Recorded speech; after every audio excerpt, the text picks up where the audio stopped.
Yahoo Sports Fantasy Football Live is powered by Ram Trucks.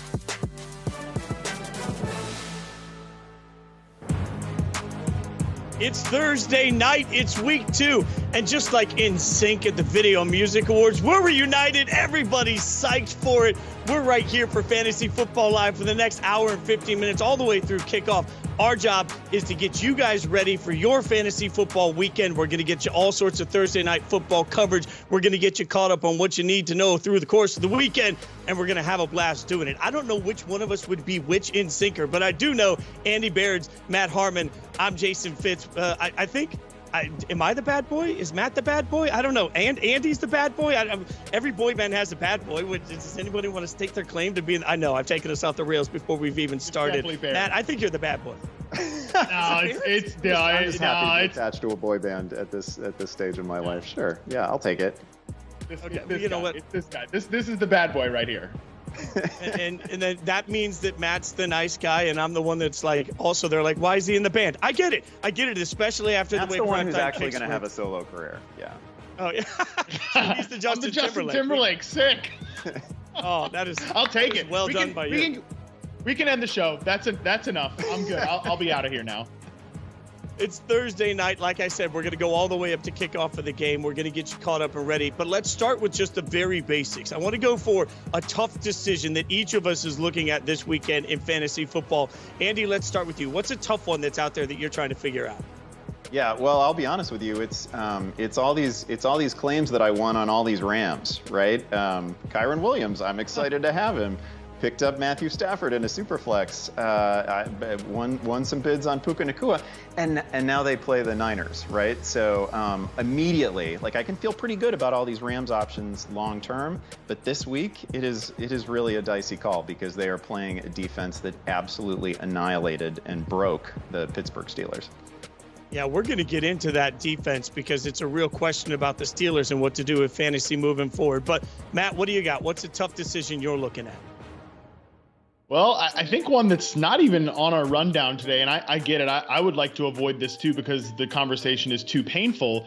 It's what to do with Garrett Wilson. And this is actually not a decision that I have to face because I was, at the time, unlucky enough to I never ended up really drafting much of Garrett Wilson, despite the fact that I loved the player and I loved the situation that we were walking into this year. We know the situation now is vastly different. Not only are we without Aaron Rodgers after 75 seconds or whatever it was of game time? I mean, total nightmare there. You know, we're with Zach Wilson now. We're back to that. And then now we've got the Dallas Cowboys in week 2. They just annihilated. I mean, stuffed Daniel Jones in a locker and didn't let him out all game long. Now that's the defense that Zach Wilson's going to get. So Garrett Wilson's a guy that you took. If you were really aggressive, you might have taken him late first round, but you probably took him early second round, somewhere around there. And now you're looking going into week 2, like, can I even play this guy? It's a total nightmare, Fitz. And the thing that I keep hearing fantasy analysts say is, oh, well, just wait till he has a good game and then just trade him away. Try to sell him high. Yo, all your league mates have the internet too, okay? They're aware of what's going on here with the New York Jets. So this is probably, I would imagine, like the most depressing situation in fantasy right now. And I don't know what to do about it either. Are either of you taking a flyer on Zach Wilson, like, just in case? Is there any way that you can justify? Okay. I just want to make. I mean, you guys are the expert. Andy, you taking a little flyer on Zach? No Zach Wilson flyer? I mean, I feel terrible about it, right? But I did have Aaron Rodgers in a handful of superflex leagues where literally the only ambulatory starting quarterback on the waiver wire was Zach Wilson. So yeah, I don't feel good about it. I mean, it's an automatic loss, but it's week 2. I got to still set a lineup. Look, I'm just stunned that this show used ambulatory in the first segment. Like, I had to sound that out. I had to use, like, my cognitive thinking to get that one. That is well done by you. I'll give you my biggest thing that I'm facing this week, and it's what the hell to do with the tight end position, right? Because I felt really strong coming into this season, had Mark Andrews, thought that was going to be great. My backup in most of my leagues, Kyle Pitts. I figure either way, I'm going to be good. I felt like I was stacked at the tight end position. Now I've got an injury in an offense with the Ravens that didn't look like it was as dynamic as I expected, and then I've got Pitts on this sort of share of touches that doesn't make any sense for the Falcons at all. I have no idea what the hell they're even trying to accomplish as an offense. And now, in a year where I think, to your point, Matt, you said earlier, all your buddies have the internet. Everybody spent all year reading about all the great tight ends. I'm looking around the waiver wire, and there's just nothing there. Like, my prayer at this point is that Andrews either gets healthy or that Kyle Pitts suddenly gets used the way we all thought Kyle Pitts would be used year after year. But if you guys, I don't know, want to give me any advice, you could. You just shoot me a group text and, like, help me out. And no, I got nothing. Harmon actually. You have to pay extra for that. No. See, that's the fun fact you guys didn't realize. I'm paying to do the show. They're getting paid to do this. That's why they're the experts. Okay, as uncomfortable as some of those decisions are, there's nothing more uncomfortable than this lineup. And I'm going to throw the tweet up here, and it came from Scott Barrett, DFB. Had a little bit of hope for everybody. On the bright side, this could be your fantasy team. You look at some of these names: Cooper Kupp, Travis Kelce, T. Higgins, DJ Moore, Mark Andrews, I just mentioned, Christian Watkins, Jonathan Taylor. You go up and down this list. Like, Harmon, if I had that, I'd be looking at it thinking, I'm going to not only eat everybody's lunch, I'm going to go out for a steak dinner afterwards. Combined fantasy points, 4.9. Like, what the hell are we supposed to do with that, man? Yeah, I mean, hey, Scott Barrett does great work. He compiles a ton of great stats over there at Fantasy Points. That might be his best compilation yet, is that nightmare of a lineup. Hey, the good news is it's just 1 week, okay? So my advice, if that was your lineup or you had anything close to that, sometimes you just got to take a walk, go outside, maybe sit in the grass for a little bit. Remember, what a gift life really is. What a great, wonderful thing it is to be alive here on planet Earth. I mean, what a beautiful time to be alive too.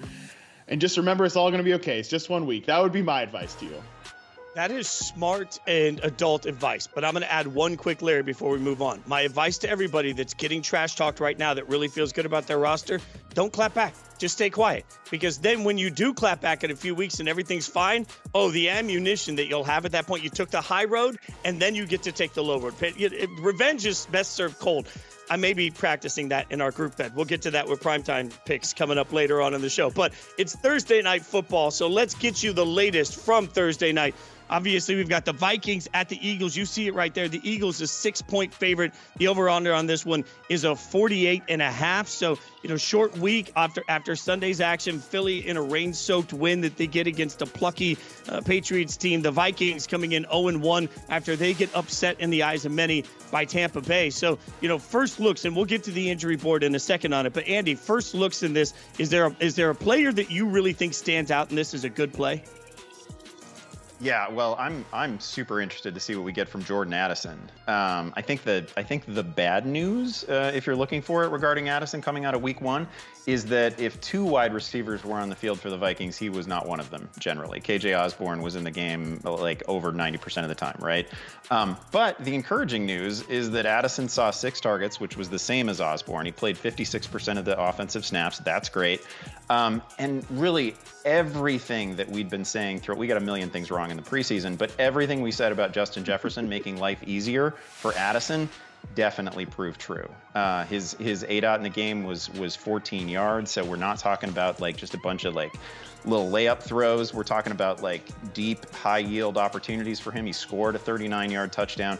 Really promising debut. And now we have some promises from the coaching staff about how Addison's role is going to expand. The coaches haven't said when or by how much, but I think he can make a little noise tonight against a defense where Patriots receivers were getting open last week. So I think it's a great opportunity for him. We'll get you our players to watch in a second, but first I want everybody to be caught up on the injury board. Obviously, this is big news for everybody with their fantasy lineups. We've got it for you right here, and we knew this. Kenneth Gainwell inactive, Bradbury inactive, Blankenship inactive. So significant injuries, particularly on the defensive side of the ball for Philadelphia in a game where they're going to be taking on a stacked Minnesota offense. So there's a lot there that sort of factors into our decision making as we look forward. So Matt, what about you? Somebody that you're out there that you're excited for? Who do you got your eye on for in this one? Well, I wouldn't say I'm excited about it, but I do have my eye on these Eagles running backs with, as you just mentioned, Kenneth Gainwell not in the mix here. I mean, Gainwell ran out as the clear-cut starter in week 1. And even then, I didn't buy that was going to be the case all year long. That was very unlikely, but now we're faced with a situation here where we have no idea what's going to happen in this game. Like, theoretically, okay, Kenny Gainwell's not there. DeAndre Swift steps up because he was slightly involved in week 1. He barely touched the ball at all. Nick Sirianni comes out and says, oh yeah, well, you know what? There's going to be weeks where he has that kind of role, and then there's going to be weeks where we rely on him a lot. I mean, read between the lines there. You don't know when those weeks are going to be. So yeah, DeAndre Swift could come out and have a big night tonight, but there's also a chance Rashad Penny, who's active in this game after being a healthy scratch, I wouldn't be surprised if he comes out there and has 15, 16 carries. So, I mean, I've got my eye on it, but I also don't have any bullish opinions to tell you. If you need a running back from the Eagles in tonight's game, it's really up in the air at this point. Speaking of bullish opinions, you can hit us with the hashtag AskFFL. That's the way you can ask us some of your questions. AskFFL. Keep them coming in the chat. We will take a look at them. We'll answer some of those as we go. But you mentioned the offense, and it leads me to sort of one thing that a big takeaway for me from week 1 was that maybe we underestimated Philly with 2 new coordinators. It was a small conversation, but not a huge one. Shane Steichen, for example, goes to the Colts, and obviously with the Colts, all of a sudden we see Anthony Richardson thriving better than we ever expected. With the Eagles, it just felt like, particularly on the offensive side of the ball, after they jumped out to the early lead, they were out of sync. In fact, as the broadcast pointed out, they had 5 straight downs without a first, or 5 straight drives without a first down. That was the first time in Jalen Hurts' career as a starter he'd had 5 straight drives without a first down. Part of that is Bill Belichick, but part of that is also coaching and adjusting. So I'm genuinely interested because I think as much as there were certain players that we were hyped on coming into the year, Lamar being one of them also, we have to remember that sometimes new coordinators and new quarterbacks and new coordinators and new play calling has a bigger impact than we expected. I felt that for Philly, so I'm really interested to see what that looks like for tonight. So let's have a little bit of prop fun, gentlemen, shall we? Let's put a little bit of our cash out there and take a look at Thursday Night Football player props. Bring the props, and we'll start with Andy. Andy, give us a prop you love in this game. Yeah, give me A.J. Brown, longest reception over 25.5 yards. First of all, the man averaged 17 yards per catch last season, so he is a well-known, fully accredited big play specialist. He gets deep opportunities every game, and he just missed on a pair of very deep shots in week 1. He saw 10 targets in the opener. He saw 145 targets last season. So we're going to have plenty of opportunities to get this tonight. Also, Minnesota ranked 31st against the pass last year. So we are definitely picking on the right defense here. As long as this game stays competitive and they're still throwing in the second half, I feel really good about this. So I love what you said there. I'll give you a prop that's still on the offensive side of the ball for Philly, but it's a little different. I actually love the Jalen Hurts over 9.5 rushing attempts in this one. If you look back last year, he had over 9 rushing attempts in about half the games. The last time these two teams played, he had over 9 attempts. And then you factor in Thursday Night Football. Last year, I was lucky enough to make a lot of money playing one basic thing. Whatever the rushing prop is for a rushing caliber quarterback on Thursday Night Football, you take it. Because plan, it feels like everybody's less comfortable in the process, and that means more opportunity for the quarterbacks just to do what's most comfortable for them. If Jalen Hurts is running around trying to figure it out, he has the easy opportunity, and if they commit, as I think they will, to trying to figure out any way to stop that deep ball from happening, that's going to give us big running lanes for Jalen Hurts. I think 9.5 rushes is pretty easy for him to get over, so that's a prop that I like. All right, we'll save the best for last here. Matt, what do you got for us as a prop that you like? Yeah, save the best for last from the guy who gave you Sky Moore over like 45.5 yards last week, and he missed it by just about 45.5. So you all can do the math at home there on that one, but I will stick at the wide receiver position because, boys, I think tonight is going to be a big wide receiver night on both sides, but I will stick on the Eagles side here, and I'll go over 62.5 receiving yards for Devontae Smith tonight. Man, I think he is just in line for another big game. 10 targets last week. This offense flows through those two Eagles receivers. And if you look at week 1, this is typically a really aggressive defense under Brian Flores. You know, they're installing that. I think there are still some growing pains. We saw Mike Evans get over on these guys. I mean, Baker Mayfield made plays against his secondary. 10.7 yards per attempt allowed in man coverage, the Minnesota Vikings last week. I think both of these man-beating receivers can have a big night here against the Vikings on Thursday night. Andy, did you notice a little bit of like the tone shift there when he said Baker Mayfield going off? Like I feel like maybe Baker Mayfield going off isn't exactly a compliment to anybody. I don't know if you noticed that. It's almost as if Harmon doesn't fully embrace the Baker Mayfield experience. It's really a shame. Not fully. Oh, man. Not fully. No, okay. Give it time. There's plenty of time, Tampa Bay fans. All right, from Thursday Night Football, let's take a look at the entire weekend, and we're going to do that with some fantasy game changers for this week, powered by Ram Trucks. You know what we do here. We like to find words that we associate with Ram Trucks and associate them with great players this weekend. So, Matt, let's start with versatile. When I say versatile, what comes to mind?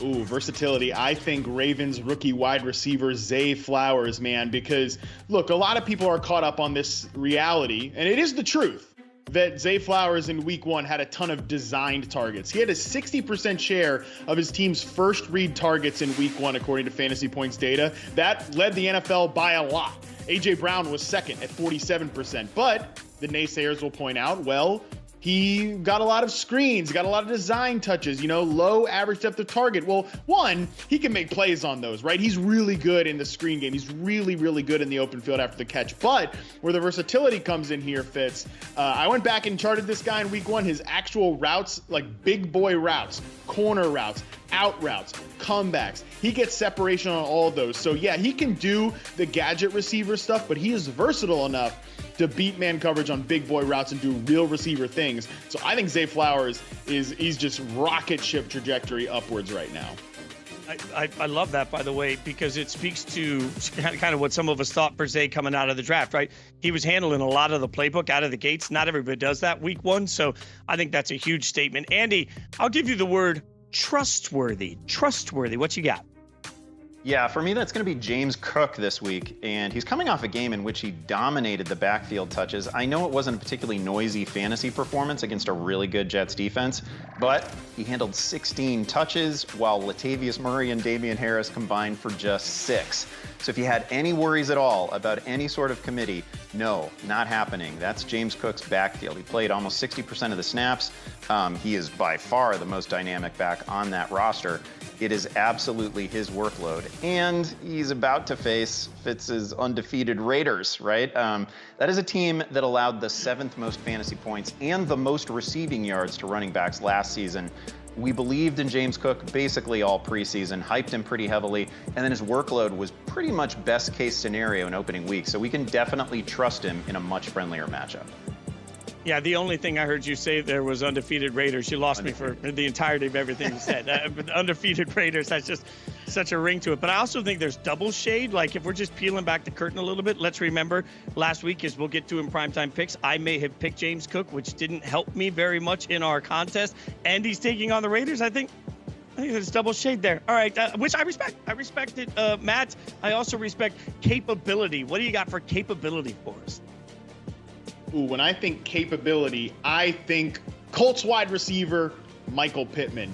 And man, there was very few players more disrespected in the fantasy ADP, the draft process coming into this year. This guy caught 99 passes last year, and people were drafting him outside the top 30 receivers like he's going to catch 65 or something. I think Michael Pittman is one of the biggest week 1 winners. And he's quietly one of the biggest week 1 winners because Anthony Richardson, who everybody kind of expected to be this, run first guy, he's basically going to be a running back playing quarterback. 1, mega disrespectful. 2, Anthony Richardson dropped back to pass over 40 times in week 1. He had the 8th most dropbacks among week 1 quarterbacks. This is not an offense because they don't have good running backs without Jonathan Taylor. That's a big part of it as well. They're not just going to run this boomer ball offense. They're going to throw this thing with Anthony Richardson because he's very capable. And the big winner there, because he is also capable, the extremely underrated, very talented Michael Pittman, 28% of the targets in week 1. I think he is just going to be a volume monster going forward. And Fitz, he is plenty capable to be extremely good with that volume. I think he is going to be one of the biggest winners of ADP breakers this fantasy season. Remember, no matter what you're looking for in a light-duty truck, the 2023 Ram 1500 has you covered. Score yours at ram.com. All right, Fantasy Football Live, we're going to score some picks here. We're going to help people make their picks as they've submitted some questions. Remember, it's hashtag AskFFL to get in on the fun. We'll get some expertise going from here, see what the guys think, and we'll pull up our first tweet, and it comes from Villain502.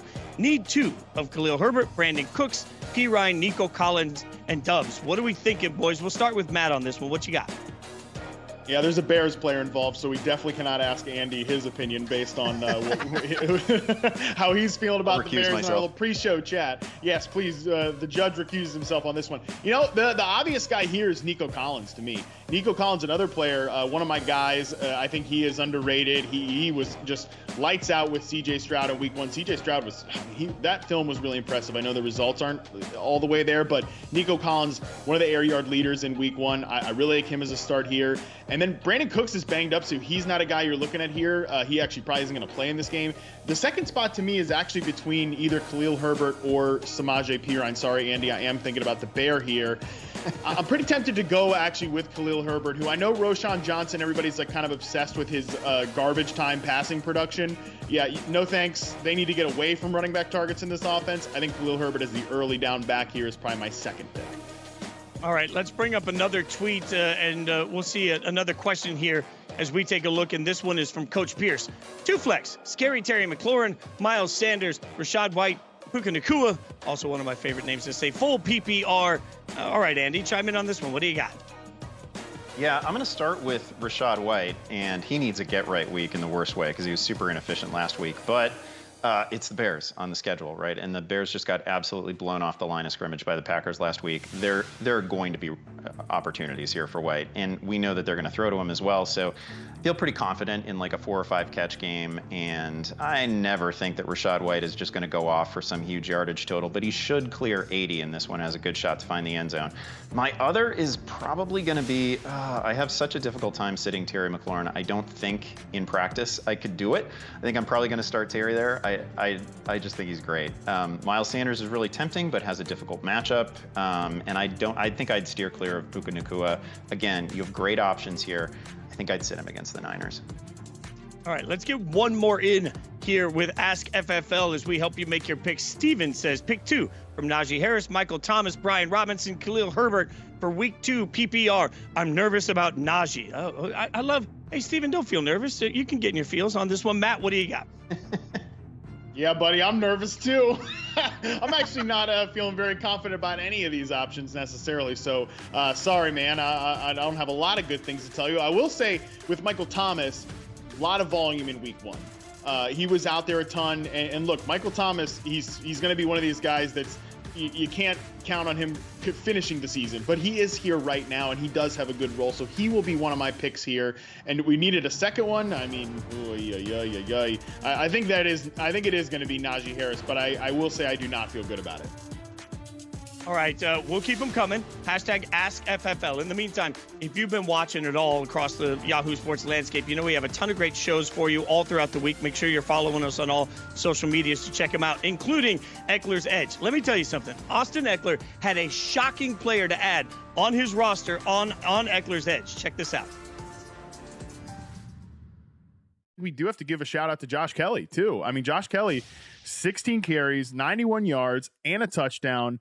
People are definitely, keeping an eye on Josh Kelly from a waiver wire perspective right now. Yeah, Josh was ripping runs. And so, yeah, that's exactly what you want to see. But I mean, I'm just in general, I'm like, man, if we can rip runs like this, you might just want to pick him up and just in general, even if it's not the so-called starter, right? Like if we're going to be able to, get this run game going, then it could be like almost like where you had Nick Chubb and Kareem Hunt, where it was like both of these guys are very viable to be on the field and actually go out there and make plays. So, yeah, I'm excited for us going forward. Josh might be carving out a role to the point that during the bye week, when it's going to be tough finding guys, maybe you throw him out there. Maybe he has potential, like, what the heck flex, throw this guy out there. That's standalone value. Those are probably the most valuable players to have in fantasy. So I'll tell you what, I'm looking at like rest of season rankings right now, Austin, and Josh Kelly may be in an area where, yeah, he should be on rosters at this point.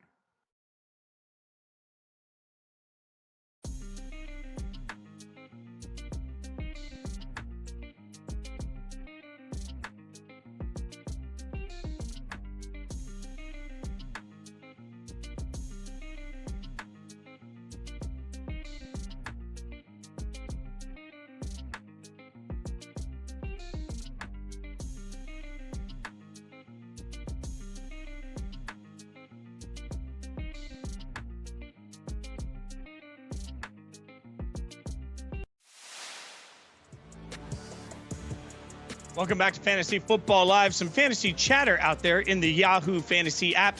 I love this. And you guys, in case you don't know, you can click Discuss tab in the Fantasy app. You can chat with other people. Take a look at some of these here. Josh Allen, this is the quote from Jeff. This will be by far his worst game. He always struggles against that defense. He'll be a beast the rest of the year. I'm Jason Fitz with Andy Behrens, Matt Harmon. Harmon, is that like, look, I got Josh Allen in all my leagues. That's why I had a very rough Sunday. Am I comfortable? Should I feel good about this at this point? Oh, look, I think it's fine. I know Josh Allen even said after that game, it's one bad week. We're not going to let it turn into two. And that's a good mentality to have for your quarterback there.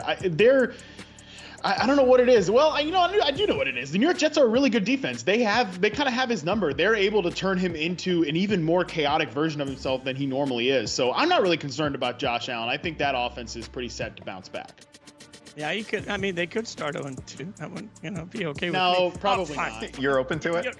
Yeah, I'm open to the discussion. That's all I'm just saying. Open to the discussion of 0-2. Speaking of discussions, one team that I can't believe we're discussing this way is the Pittsburgh Steelers. And I had to get your thoughts on this because I was sitting there with our buddy Frank Schwab, and we were watching games all day. And we were sitting at the Yahoo Sportsbook at the Venetian out in Vegas. Beautiful place, right? And as I'm sitting there with Frank, we were dumbfounded, I think more than any other result, by just how bad the Steelers offense looked. And what I can't wrap my head around, Andy, is like, is this the Steelers being that bad offensively, or is this just a statement of how great the 49ers are defensively?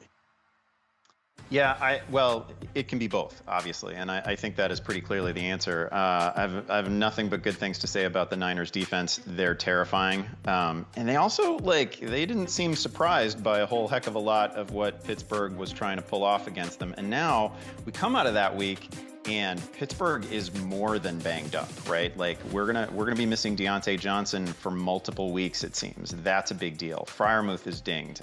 Cam Hayward is out for multiple weeks. The offensive line is banged up. Like this is apparently the cost of doing business when you play the Niners. So it's just a terrible situation. And there's not really a great replacement for Deontay Johnson. That's a great player. So trying to replace him with the current version of Allen Robinson is it's like the scene in Indiana Jones where he takes the golden idol and they put the sandbag in its place and it seems cool for a second and then everything falls apart, right? Like that's what we're headed for. Maybe Calvin Austin can be something, but we haven't seen it in the NFL yet, so I'm terrified. And then to the person who asked the question earlier about Najee Harris, I'm not even nervous about Najee. Like he's hard to play. I think you have to sit him. He played like 50% of the snaps. He's in a job share, and he's not a particularly efficient runner. So, in week 2 with no buys out there, I think it's perfectly reasonable that in like a 10 or a 12 person fantasy league, there's no Steelers starting. Well, and Matt, they're taking on a Cleveland defense that was far better in week 1 than everybody expected too. So that has to be some level of hesitation looking at any players for the Steelers, right? 100%, man. We've got so much talk about what's wrong with the Bengals. And, I think Joe Burrow didn't play a good game, and, there are reasons for that. But the biggest reason is that the Browns whooped them up front. And, Jim Schwartz just played man coverage and got after Joe Burrow. So this is not like a soft landing spot for a Steelers offense that, number one, I kind of hear myself in this is my life, right? I hear myself in both ears where at one point, I remember saying before week 1 on the preview podcast, hey, one offense we're going to have big overreactions to coming out of this Steelers 49ers game because both these defenses are really good. So part of me hears that. But then the other part of me hears, I've been, it's like I have trashed Matt Canada's offense for years now, called it the worst designed offense in the NFL. So you've got a terribly designed, are there any Matt Canada fans? We've got one terribly designed offense without their best separator. It's trouble against a tough defense now. Everything you're saying here just makes me more and more nervous about the Steelers that I have on my roster. Okay. We'll keep breaking all of it down, obviously, but we need to get your primetime picks. Unfortunately, I have tried to object to doing this segment because it didn't go well for me last week. Let's just be honest. Primetime picks. Here's the basic premise. We're going to do a snake draft every week, and we're going to go through based on the Thursday night game, the Sunday night game, and the Monday night game. This week we have 2 Monday night games. So based only on primetime, you can only pick one player from each of those nights, right? And so we went into the weekend, and the standings, I'm in third, and it wasn't even that close. Harmon gets the win. Like, so much. I think I learned that, I ran my mouth with, I shouldn't have. Barron's in second. Like, Matt, congratulations to you, because, man, you just whooped my ass. Like, there's not even a nice way to say it. Like, you just mopped the floor. I wasn't even in the game on Monday. There was no point for me on Monday night. Congratulations to you, dude. Yeah, well, number one, thank you, Fitz. Well-earned congratulations to me. I don't know what's more flattering, though, that scoreboard or this picture of me from like 5 years ago when I still had hair. I mean, my God, thank you. It is a good look, though. I mean, I like this a lot. Like, Harmon's proven that he's versatile in his look. Again, that's why he's the Justin Timberlake of our boy band. All right, so here's the sneaky thing, though. You know what? I was just setting it all up because I wanted the first pick this week. Remember, we're going to pick based on standing. So now I get to go to it first, and that means I'm going to run with the form filled out right out of the gates. I'm taking Tyreek Hill. Look, Tyreek Hill, Miami, obviously, after the week he had last week, it'd be stupid for me not to take him. As much as I'm not sure he can go off that way every week, I don't know. Like, it'd be stupid for me not to go with Tyreek out of the gates. So I run to the podium to select Tyreek Hill, and that means Andy's on the clock. Andy, you feeling good getting the second best? Because I just cherry picked. Yeah, credit to you for tanking for Tyreek. It was the smart move. We're out here playing checkers. You're playing Connect Four or whatever you're playing. I'm gonna go ahead and take Nick Chubb. You took the clear number one. I give you credit there, but Chubb is the best pure runner in football, in my opinion. He handled 22 touches in the opener. Also caught 4 passes, so tough scene for anybody who didn't think he could do that. So that's great to see. Kind of unlocks something new in his fantasy game. And now he gets Pittsburgh on Monday night, and Pittsburgh, we just said, without Cam Hayward this week, Chubb is going to go off.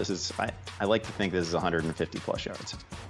Yeah, watching him week one it was watching art. Okay, now our reigning champion, our week one winner. You're up to the podium there, Matt. What do you got? Well, I mean, you goofballs, let me have the steal of the draft here with the 3rd overall pick. I'm going to take this guy named Justin Jefferson, and I'm looking at an article here on a little website called yahoosports.com. One of the writers here, Andy Behrens, I'll just read you a few quotes from him. There isn't another player in football like Justin Jefferson. Let's start with that fact. He has already distinguished himself as an outlier in the game's history. His next missed game will be the first of his career. We're talking about a near perfect player, this guy, Andy Behrens, whoever that is, says.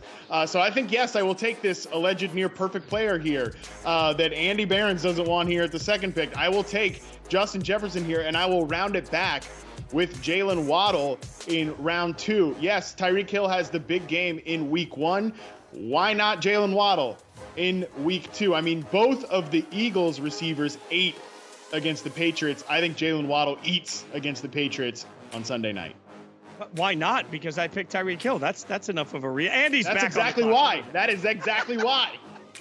I'm doomed. Andy, who are you picking next? First of all, no fair using things that I have actually said against me in an argument. That's just now, as Dion said today, now you've made it personal.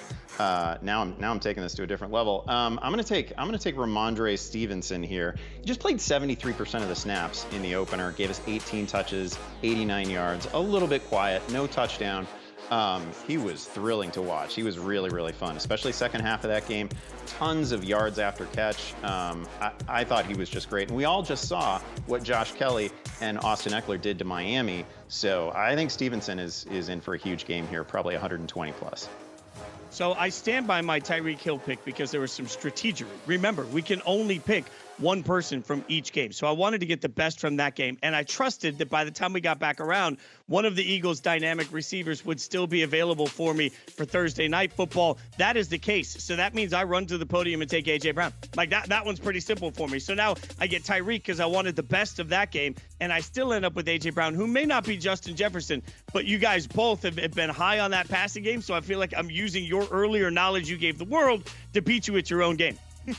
And that means I got one more pick to give us. And I have to go with Monday Night Football at this point. There are 2 games to pick from. I'll go Chris Olave out of this one. As I said, I don't think it was a beautiful win by any stretch of the imagination for the Saints, but Derek Carr can sling it. I think he will sling it in this game. Olave gives me the chance of the Monday night games. I feel a lot more comfortable going that way than going with anybody that is left for me on the Browns passing offense because I don't trust Deshaun Watson still, and I don't trust any of the Steelers. So I'll take Chris Olave and feel like I played chess while you guys were playing checkers.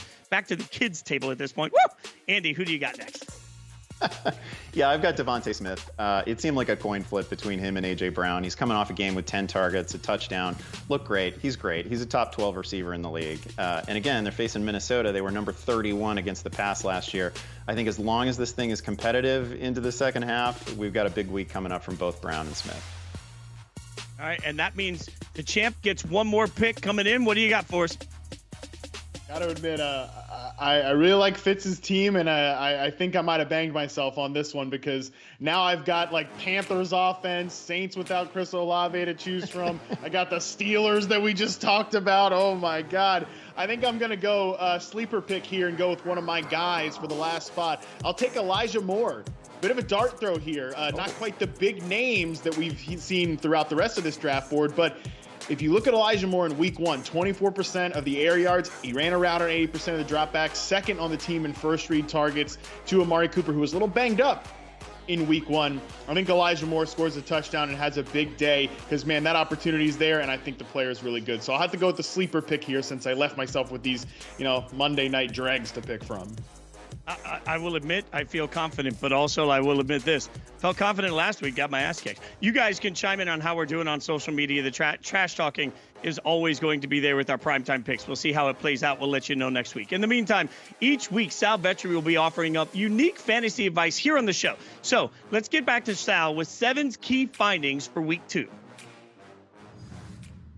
Welcome back, beautiful people. I'm Sal Vetri, and these are the 7 key findings that are going to help you win your Week 2 fantasy matchup. The first finding takes us to the best spot of the week, and that'll be Rachaad White, who saw elite usage Week 1. White was the clear 3-down back for the Bucs, playing 79% of the snaps and earning 19 touches. Now, entering Week 2, White is a 3-point favorite at home against the Bears. In similar spots, starting running backs with this type of usage average over 14 fantasy points. Finding number 2 is the sketchy spot of the week. The Week 2 sketchy spot is the Packers and Falcons game because these two teams were bottom 3 in neutral pass rate last week. This means when the game was close, these two teams chose to run significantly more than they passed. This is concerning for fantasy because the play clock continues to run, leading to less overall plays. And the slower pace of these teams is reflected in this week's Vegas total. It's one of the lowest on the week at just 40.5 points. So what do you do for fantasy? Well, all 4 running backs, yes, both running backs from each team are playable. And I'd avoid starting any of the receivers in this game. As for the tight ends, Luke Musgrave and Kyle Pitts, they're fine to play because we're basically just looking for a touchdown out of the tight ends. Key finding number 3 takes us to the pick up and play. And for week 2, this fella is Kendrick Bourne, who ran a route on 93% of the Patriots passing plays last week, the most of any player on New England. This led to an impressive 11 targets, and 5 of these targets were on either 3rd or 4th down. They were looking his way in crucial situations. And Bourne flashed some serious cheat code upside. The fantasy cheat codes for wide receivers are your downfield and red zone usage. Bourne ranked 7th in downfield usage week 1 and earned 2 red zone targets. Mac Jones looked good week 1 in this new Bill O'Brien offense. This is all great news for Kendrick Bourne, who projects as a top 20 wide receiver this week. Key finding number 4 takes us to a player who is trending up. And this player is James Cook, who operated as the Bills' primary back week 1. Cook played 61% of the snaps and earned a strong 18 opportunities. Backup running backs Latavius Murray and Damian Harris only combined for 7 opportunities. Now, week 1 was a tough matchup for Cook against the Jets, who ended up being the number 3 overall defense on the week. But this week, he takes on the Raiders as a 10-point favorite, the biggest favorite of week 2. In similar matchups, starting running backs who see similar usage average over 14 fantasy points. Now we go to key finding number 5, and it's a player who is trending down. And this player is Khalil Herbert, who only saw 36% of the Bears snaps week 1, but this is a little skewed because Herbert actually played 55% of the first half snaps, but then lost snaps in the second half as the Bears trailed by 2 scores. It was a rookie Roschon Johnson who took these snaps in the second half and operated as the passing down back. Roschon played 67% of the 3rd down snaps and posted a team-high 7 targets. And then, of course, there's Justin Fields. He continued to be the Bears' leading rusher with 9 carries for 59 yards. After week 1, it's clear Chicago and Justin Fields haven't improved all that much, which means they'll likely trail often this year. And based on week 1, this could mean that Herbert's going to leave the field and Roschon Johnson is going to see more snaps. Now, key finding number 6 is an injury to watch. And this injury is Austin Eckler, who's currently dealing with an ankle injury that might keep him out week 2. If this was to happen, Joshua Kelly would instantly become a top 10 running back on the week. Kelly played 45% of the snaps week 1 and split the backfield touches evenly with Eckler. They each saw 16 carries. Now, Kelly earned 5.7 yards per touch, which would have ranked top 5 amongst running backs last year. And it's worth noting that the Chargers ran the ball significantly more week 1 under new offensive coordinator Kellen Moore. So Joshua Kelly is a flex option moving forward, but if there's no Eckler, he is a clear-cut RB1. Now, key finding number 7 is the most important takeaway of the week. And we'll stay in Los Angeles with the Chargers because there's a concerning development. In week 1, the Chargers threw at the lowest rate in the league in neutral situations, meaning when the game was close, they ran at the highest rate in the NFL. And this is important because it's a major difference from last year. In 2022, the Chargers threw at the 4th highest rate in the league in similar situations. If this play calling continues, it's going to significantly tank the upside and outlook of Herbert, Mike Williams, and Keenan Allen. So these are the 7 key findings for week 2. And now all you have to do, like every week here, is take this information and go ahead and smack around your opponent.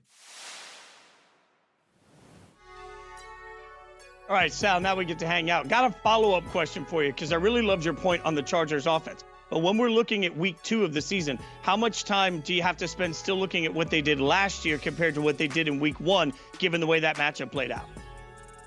Well, it's a great question, and I think a lot of context is needed. For this team, they have a brand new offensive coordinator in Kellen Moore, so I think that kind of throws out a lot of what happened last year. Similar personnel, so you have to keep it a little bit, but Kellen Moore being there, when he was in Dallas, he'll kind of go with what the matchup is. So there is good news that this could change. You can see a lot more passing heading into week 2, but that's the most we've seen this Chargers team under Herbert run basically ever.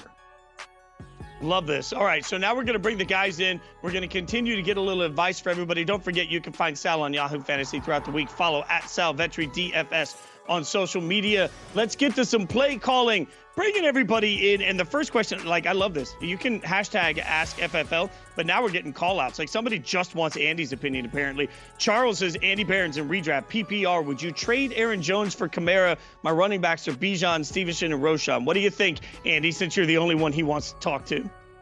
Yeah, well, first of all, I don't generally love these trades where it's like running back for running back, and we're talking about 2 players who are basically from the same tier. The thing that tips this in for me is that it's PPR, and normally you would say, okay, it's Alvin Kamara. We like him in PPR, but this is not the 80 reception Alvin Kamara anymore. It has not been the case for a couple of years. I'd still lean Aaron Jones here. He looked awesome in week 1 against the Bears. I mean, all Packers look great against the Bears, but I think he's going to be the play for this season. I think he probably finishes with more receptions.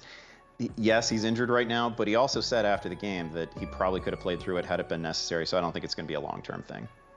I feel like the tone that's going to take course over the course of this year with anything that says Bears, Baker, or the Raiders is just going to be painful for all of us. Okay, let's get to the next. I was just being so professional just now, having to discuss the Bears even a little bit. That's as good as I can do.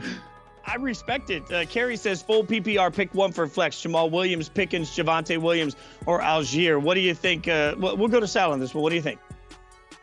Yeah, so this isn't going to be the sexy choice, but it's Jamal Williams for me. He played 95% of the Saints running back opportunities last week is what he saw. That's 20 of 21 while playing 77% of the snaps. So why isn't he sexy? Well, he only scored 6 points on 18 touches. But it's a brand new week. It's week 2, and he's facing the Carolina Panthers as a favorite. According to Pro Football Focus, the Panthers were dead last, 32nd in run defense last week.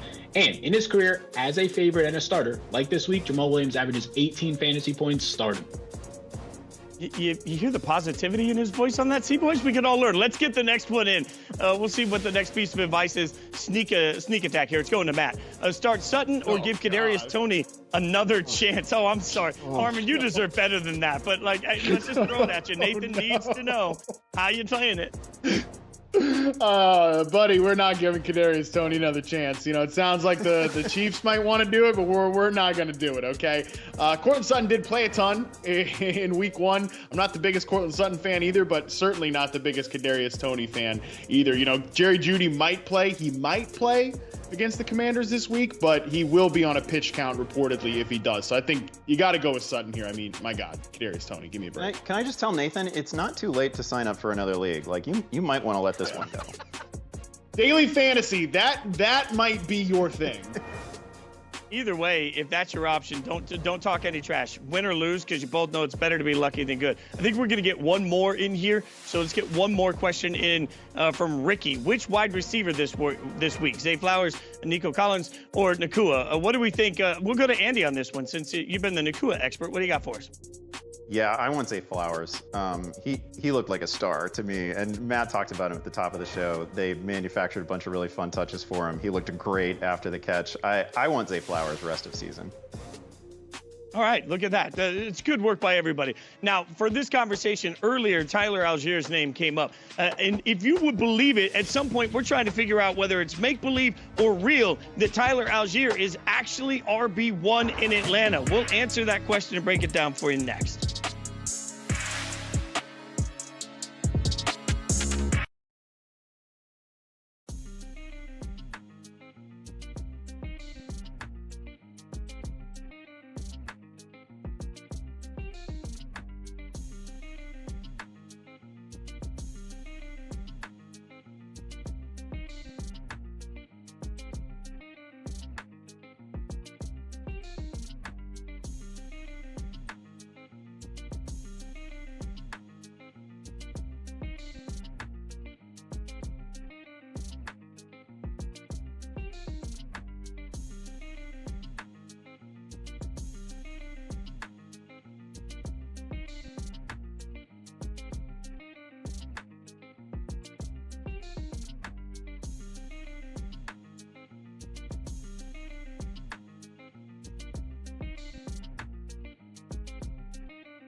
Welcome back to Fantasy Football Live. I'm Jason Fitz, hanging out with Andy Behrens, Matt Harmon. We'll get to some real or make-believe in a second, but first, we want to get you caught up on some injury updates from across the league that could impact this weekend in fantasy football.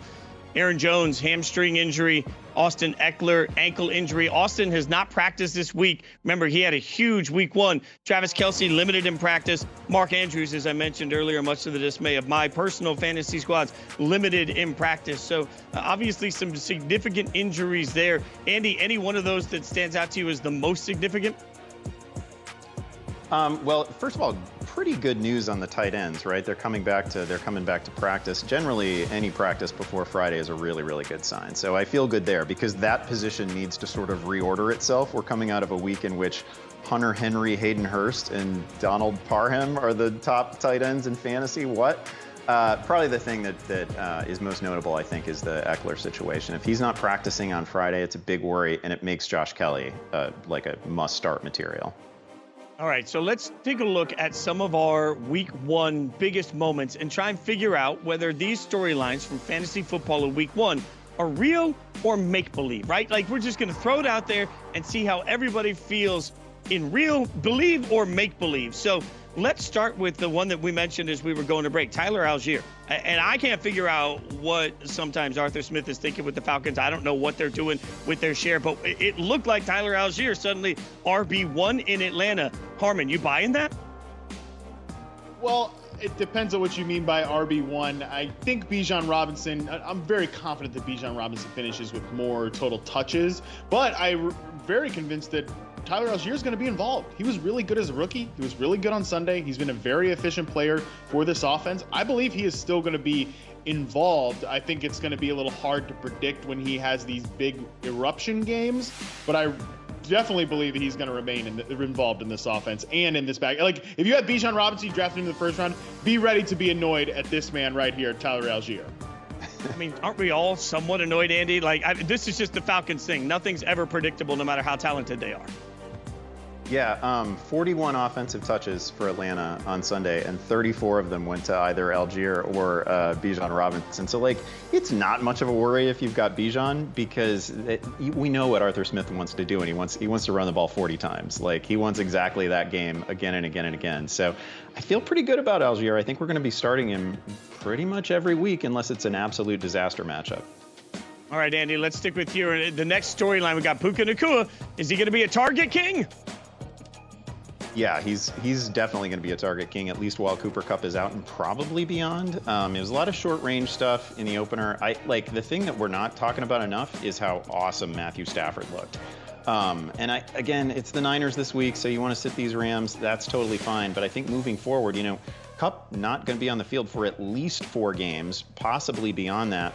Nacua had 15 targets. That makes somebody just an automatic add in fantasy. He's also somebody who, if you look at the collegiate numbers, the raw totals weren't great, but in terms of efficiency, he was top of the charts. So I think this is real, and I think it extends out into the regular season. All right, now let's take a look at the next storyline. Lamar Jackson remains a low-volume passer. Harmon, what do you think? Yeah, I think this is make-believe here. I don't buy this one. We live in a very microwave society.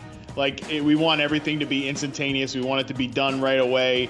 And look, I know on the podcast all offseason that we were talking and getting excited about Lamar Jackson and this new offense. It's unlike anything he's ever played in before. And yes, that is true. That is going to be the case. But it just might not be right away. It might take a little bit to get there. Even in week 1, they ran out 3 receivers at an extremely high rate, and they never did it that way under Greg Roman's offense. The changes are coming. Rashad Bateman needs to get a little healthier. Mark Andrews needs to get a little healthier. We're going to be fine here with this Ravens passing game. All right, let's move to the next story, and this is there's no right answer amongst Kansas City wide receivers. Andy Behrens, what do you think? Yeah, I think this is definitely true. And this receiving room went very quickly from, oh man, we got to draft them all. They're great late round flyers, to we dropped them all before midnight after Thursday Night Football, right? I personally rage dropped Kadarius Toney in a couple leagues. I don't feel bad about it. He's not going to make me feel bad about it later either. So I totally sign on to that. I'd prefer to give Sky Moore another chance, I guess, but I also would have dropped him in a second for Puka Nacua. So I don't really see anybody here who you absolutely have to stash indefinitely. That was a really ugly scene, and I think only Kelsey makes that better. Speaking of ugly scenes, Geno Smith has returned to 2016 levels. Is that believe or make believe, Harmon? Yeah, I think this is make-believe as well. And maybe this is just take lock from somebody who's heavily invested in the Seahawks offense this year. But the most worrisome part here is that the Seahawks lost both of their starting tackles in week 1. They signed 41-year-old Jason Peters to play offensive tackle. You just don't see a lot of 40-year-old fellas playing offensive tackle in the NFL. I think the truth, even if Geno regresses slightly because of these offensive line injuries, not because of him, he's not going to regress all the way to his 2016 or whatever form. I think Geno will be fine over the course of the year. Honestly, I think the Seahawks kind of slept on the Rams, and a lot of us slept on the Rams coming into week 1, but I think they were surprised by the effort they got in week 1. All right, Andy, one more quick one for you. Mac Jones made a leap. Make believe or believe? Yeah, I kind of believe in this. I felt like Mac Jones, at least relative to expectations, I thought he played one of the most impressive games of the week. It was against a tough Philadelphia defense in tough weather conditions. And man, first of all, the final stats were great. 316 yards, 3 touchdowns. I thought he played better than his receivers too, which of course is going to be an ongoing problem, but there were drops here from Juju. There was a drop from Bourne that was kind of a killer. Just a really, really good game. Even the interception that he threw actually skipped off the hands of his intended receiver. So just not a lot of boneheaded moments. He moved really well in the pocket under pressure. I was very impressed with Mac Jones, which is not to say that I think he's a top 12 quarterback or anything moving forward, but he can definitely drive a totally fantasy viable offense. So a story of 2 games, the way that started versus the way it ended and the way we view the Patriots because of it. Okay, each week we're going to take a deep dive with special guests from around the fantasy community. Andy and Jennifer Akins from 4 for 4 are looking at some players who might already be dead weight. Take it away. Yeah, thrilled to be joined by the excellent Jen Akins of 4 for 4. You can and should follow Jen on the social platform of your choice. She's at Jen Akins NFL on whatever it is we're calling Twitter. Welcome to Fantasy Football Live, first of all, and I just want to get right into some of your content from the past week. Fitz mentioned the dead weight report that you write, which is heroic, by the way, that you do it, because I don't know, I write something where I recommend like 30 different players to add, and I never tell anybody who to drop. You do it. So give us a couple of, spicy players that we can be dropping. Well, of course, the first player that I'm bringing that is spicy, while I was waiting to come on, I just got an update that apparently Puka Nacua did not practice today due to an oblique. So, of course, I feel like I'm cursed because every person I picked this week somehow is now possibly going to be playing. But the first guy I did pick was Van Jefferson. I feel like, you know, he was supposed to be the new breakfast partner for Matthew Stafford heading in this week or heading in this season.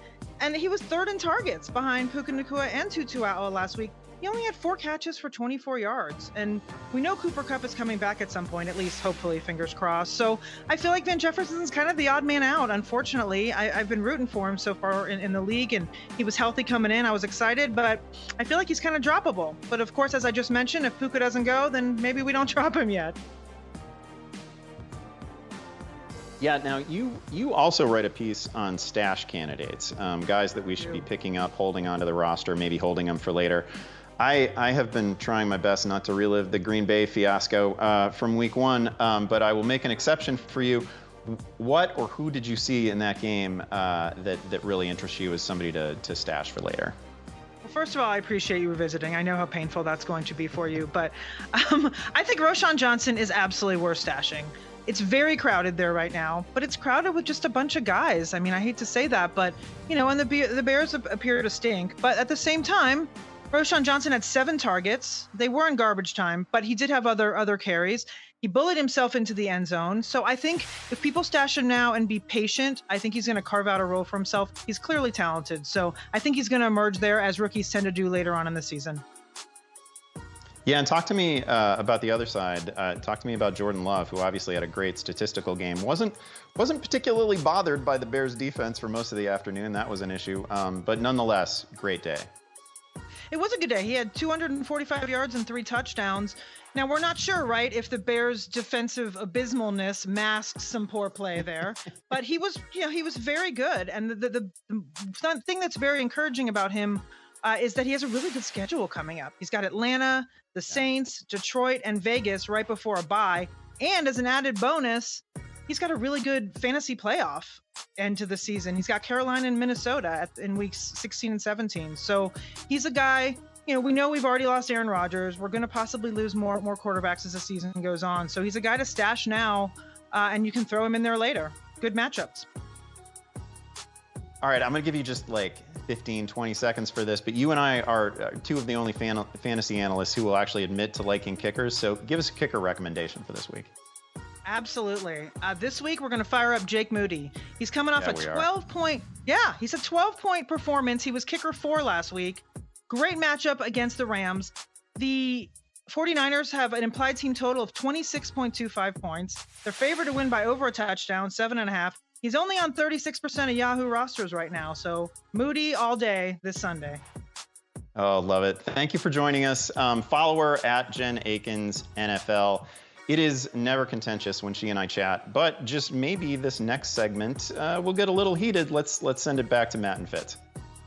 All right, appreciate that. Great work by you guys. Again, the breaking news out there, Adam Schefter just tweeted out Puka Nacua missed practice out with an oblique. He was one of the biggest ads of the week, but also one of the biggest ads of the week is Kyren Williams. We all saw his greatness, right? So, Armin, we're going to play a little game here. It's fantasy face-off, right? So I'm going to give you this or that, and we're going to go this every time is Kyren Williams, and we'll give you an option, okay? Are you ready for this one? We're going to go Kyren Williams or Javonte Williams.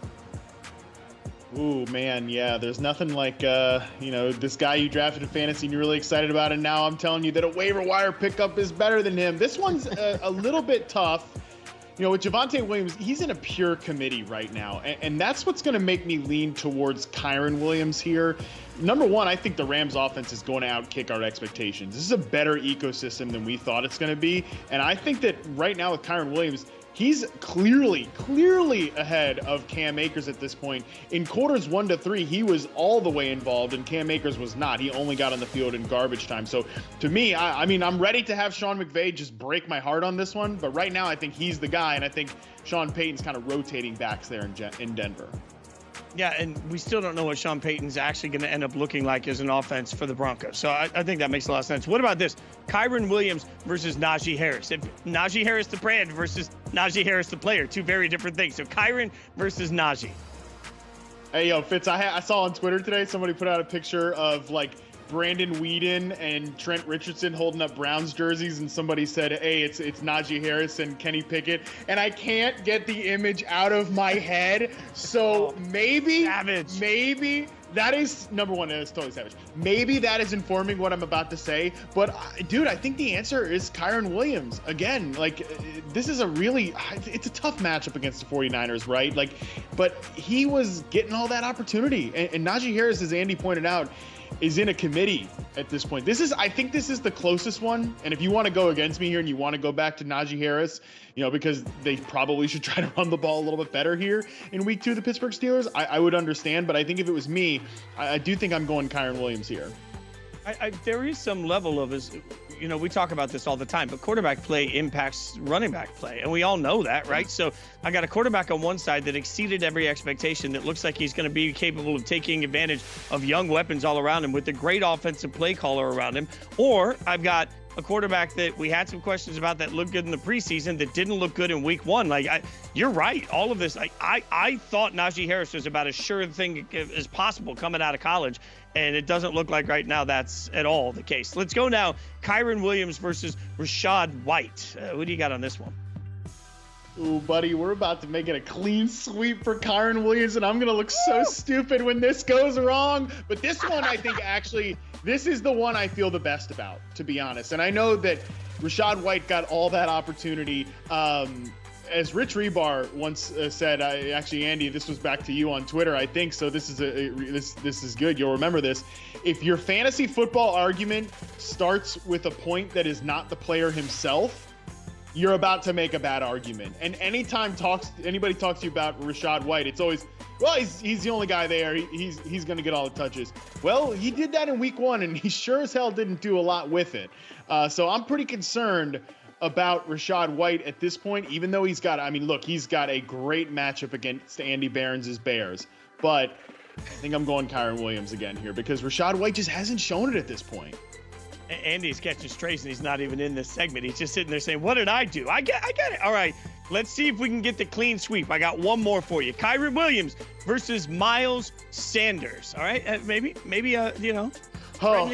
Thank God I can finally get off the Kyren Williams train, because I am going to go Miles Sanders here, because unlike Cam Akers, who went in the same area of the draft there, Miles Sanders did get the role that many of us expected. Now, Chuba Hubbard was involved a little bit.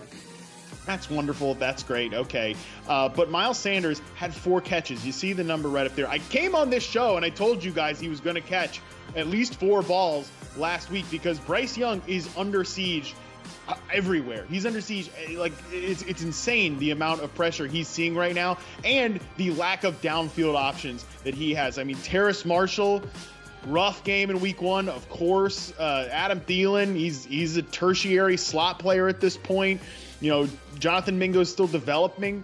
Like, they're going to push the ball to Miles Sanders out of the backfield because he's probably the best player they have on offense right now. So I think because of the way, and look, I know I'm saying a lot of stuff about volume, right? But remember, Miles Sanders is a good proven player. He was a great efficient rusher last year. I shouldn't have to tell you Miles Sanders is a good player. Yeah, and Bryce Young is a smart player, by the way, that is going to know when he just has to get rid of the ball. So I think you're right. There's a lot of opportunity there. Sometimes we have to remind ourselves that no matter how great players are, coaching matters. And if you don't believe me, you should believe Ryan Fitzpatrick, because he had a great point on exactly why he thinks Tua and Miami is working so well. Check this out. They put some great playmakers around him. And so I think when Mike McDaniel came in, he realized it is this guy's anticipation and his timing and his accuracy. Those are the things. And much like that San Francisco offense, very similar offense in what they're trying to do in Miami, it's about getting the balls to these guys in space and letting them catch and run. So they might have the 2 most elite receivers in terms of the catch and run, Tyreek Hill, which we saw over and over and over again on Sunday, and Waddle too. And Waddle had some grabs, not as many as Tyreek, and he kind of got overshadowed in that game. But when you line up against the Dolphins, you're just scared to death as a DB because of that. So you see it when Tua hits his back foot and gets rid of the ball. That's when we're seeing all these great plays. It's when he has to get to the second or third read and throw it downfield. We saw a couple of those during the game where he missed Tyreek or the ball got batted down and broken up. But that come in with all the question marks from last season, to go through an offseason that people question him and Ryan Clark calling him out, and to go against Herbert, the guy there's always been the rivalry with, and to do what he did and to lead the team to that last touchdown drive and throw for basically 450 yards. Pretty impressive start for the kid. Now, as we get into a discussion about the Miami Dolphins and their offense, guys, I just want to stand on a soapbox for a minute because I'm not particularly tall, and also I want people to hear me. Look, we keep talking about these receivers like it's some excuse for why Tua looks so good. Let's remember that we weren't saying that Tyreek was the reason that Patrick Mahomes looked great. Like, I don't want the receivers to be an apology for the greatness of the quarterback, because I thought Tua played his tail off in that game on Sunday. But to what Ryan Fitzpatrick just mentioned, Andy, like, these are explosive weapons absolutely everywhere, with the quarterback taking advantage of it and a coach that knows how to maximize the matchups. Yeah, well, the coaching can't be understated. McDaniel has just been absolutely phenomenal, and they schemed up some really fun stuff. Miami also, like, as Fitzpatrick said, like, they have team speed like literally no one else. They have 4-3 guys on the roster who don't even play. Tyreek and Waddle are just as good a receiving tandem as we have in the game. That said, it's also pretty clear that we spent maybe a little bit not necessarily this group, but generally people spent too much time in the offseason worrying about Tua's injury risk and, perhaps not enough time on how good Tua has been when he's just locked in and healthy, right? Like, this is the same guy who had the 6-touchdown game against Baltimore last year, who had like 3 different 3-touchdown games after the first half of the season. He was, not even a fringe MVP candidate, right? Like, we were having the MVP conversation and it involved Tua Tagovailoa. So, like, that's where he's been when he's healthy and really playing at his best. And we saw that in week 1, no question about it. And again, the weapons that he has at his disposal are basically unfair. Well, and it just sort of hits me as you say that, Andy, that we spend so much time with the Chiefs talking about Mahomes, but also talking about Andy Reid. Like, Mike McDaniel deserves a ton of credit in this. And Matt, go back to earlier when we were trying to figure out what receivers to take. It is a absolute luxury that there are 2 guys that are both capable of not week to week. One's going to go off, the other's going to go off. Like, there are 2 guys that can literally both go off every single week. This isn't a share split. Like, this is just 2 guys that are both capable of being wide receiver 1 every single week. Oh yeah, like those concentrated passing offenses. By the way, Fitz, I'll say something nice about your Raiders. I think if Jacoby Myers is healthy, they might be like one of those offenses where it just funnels to 2 guys. Like, these passing offenses are perfect for us in fantasy. Like, that is what we want. We want highly concentrated offenses. But you guys keep bringing up the coaching point, and you're right. That can't be understated. In that interview with Ryan Fitzpatrick, one of the things that he told me and talked about was that he believes that confidence that Mike McDaniel, as soon as he got there, like, he's on FaceTime with Tua telling him, my job is to make you look good. Like, that is why I'm here. Like, that really does matter for a guy like Tua. It matters for all quarterbacks, frankly. That was what Ryan Fitzpatrick was saying. And, to this point too, again, the Tyreek Hill and Jalen Waddle, those guys are great. But what we saw from Tua on Sunday, I believe, was an evolution because, Braxton Berrios, 40-plus yards. Durham Smythe, 40-plus yards. Even River Craycraft, 40-plus yards. Alec Ingle, the fullback, making big plays down the field. Tua was the 5th fastest quarterback in terms of time to throw in week 1, but he had the most air yards per completion. The decisiveness to get it to those guys, like, they're not going to help our fantasy teams, but they are going to help Tua get rid of the ball quickly and get it down the field. That is going to matter a ton when we're talking about when he faces, some better defenses than the LA Chargers at this point. Yeah, that's a fair point, and we'll get a much better assess. If there's any reason I was nervous about running to the podium with Tyreek Hill in our primetime picks, it's simply that they're taking on a Belichick defense, right? Like, that's going to hit different. A Belichick defense, is going to have a different sort of explosion on all of us. All right, we're only minutes away from kickoff, and that means it is time to run a little bit of hurry-up offense. Does that make me the quarterback here? I think I think so. Oh, it feels so good. Hurry up, offense. You know what we're going to do. We're going to put a play clock up, 25 seconds. We'll get a question in. Then we'll have the guys chime in. And we're just going to keep it rolling all the way until the whistle blows. Really, the objective here is to see how loud the whistle can be and how much it can throw everybody off. Let's put the 25 seconds off and get the first question up on the board. It comes from CN725. And it goes PPR, Mike Williams, Pacheco, Pickens, or Dotson. What do you think, Matt? What do you got? Oh man, there's a lot of options I like. I think Jahan Dotson's in for a nice bounce back. I mentioned, Jacoby Myers going off in week 1, the number 2 receiver there. Maybe the number 2 receiver in Washington could do the same. But I think the answer here is Mike Williams. Man, Titans can't cover back there. Mike Williams is in for a bounce back week. That's my pick right here. Oh, look at that. Well done. All right, we got the whistle to go off. That's the important one. Let's see if Andy can do as well. Question number 2, Dotson, Puka, or Josh Kelly? Yeah, now we have an injury question mark with Puka, so that probably takes him out of this conversation. These are good options. I like the idea of a Jahan Dotson bounce back week as well. I think Kelly is the play, especially if Austin Eckler can't go. And then obviously if Eckler can, it is a difficult matchup against Tennessee. Then I pivot to Dotson.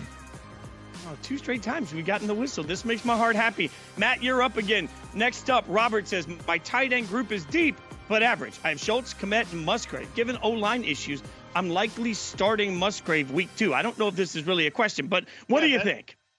That sounds like a statement. And you know what, Robert? Your statement is correct. We can move on to the next one.